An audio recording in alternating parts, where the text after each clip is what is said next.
So for weeks, Pierre Poilievre supporters have been begging him to stop posting Mark Carney and share some actual policy ideas, and Pierre finally has a pitch. Hand over vast swaths of Canada to American billionaires and celebrity investors. At a rally in Quebec last week, Poilievre revealed his plan to turn big chunks of Canada into shovel-ready zones, where companies could come in and build pipelines, LNG terminals, gas-powered AI data centers with all permits pre-approved.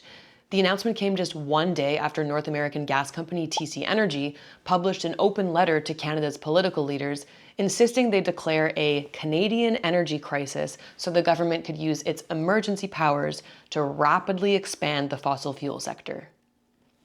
Sound familiar? That is why today I will also declare a national energy emergency. We will drill, baby, drill. Shovel-ready zones is Poilievre speak for drill, baby, drill. And while Pierre claims these projects will make us less reliant on Americans, it's American billionaires who are poised to benefit from a total deregulation of development in their gas-rich 51st state, which is why, in an interview with Breitbart, Alberta Premier Danielle Smith openly admitted to colluding with the Trump administration to hold off on tariffs until Pierre was elected because, quote, the perspective that Pierre would bring would be very much in sync with, I think, where the new direction in America. Because despite his constant efforts to distance himself from Trump, Pierre and Donnie are getting their strings pulled by the exact same companies. Take TC Energy. When they're not lobbying Pierre Poilievre's office or sicking police and private mercenaries on Indigenous women in northern BC, they're having dinner at Mar-a-Lago. Seated beside Donald Trump in this haunting image of my nightmare blunt rotation is National Security Advisor Mike Waltz. Beside him is his wife, Julian Neshawat, former Homeland Security Advisor to Trump,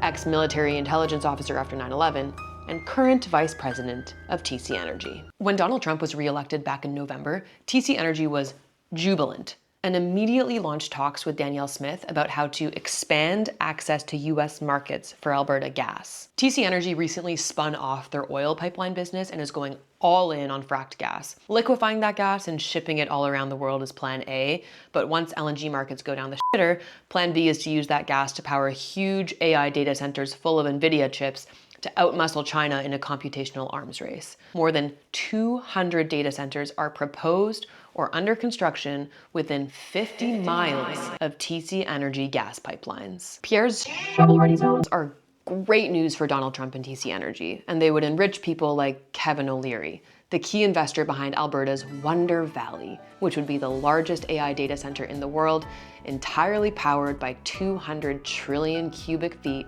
of sweet natural gas. What Trump, Wall Street, TC Energy, Pierre Poilievre, and Danielle Smith are trying to build is a North American gas cartel, a price-controlled network of pipelines and LNG terminals that would pump a constant supply of fracked gas to countries in Asia and Europe, and of course to data centers here on North American soil so that Elon Musk can build AI sex robots. How long before we have an actual sex robot that can talk to you like that?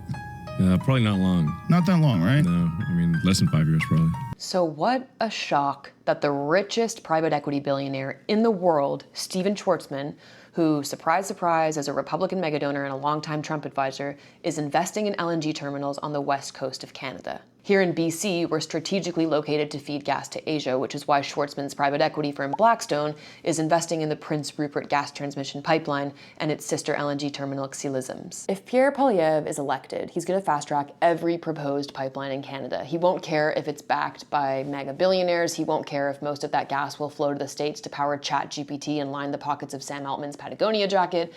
And he certainly won't care about the many Indigenous communities saying no to the projects being proposed on their lands. So what can you do?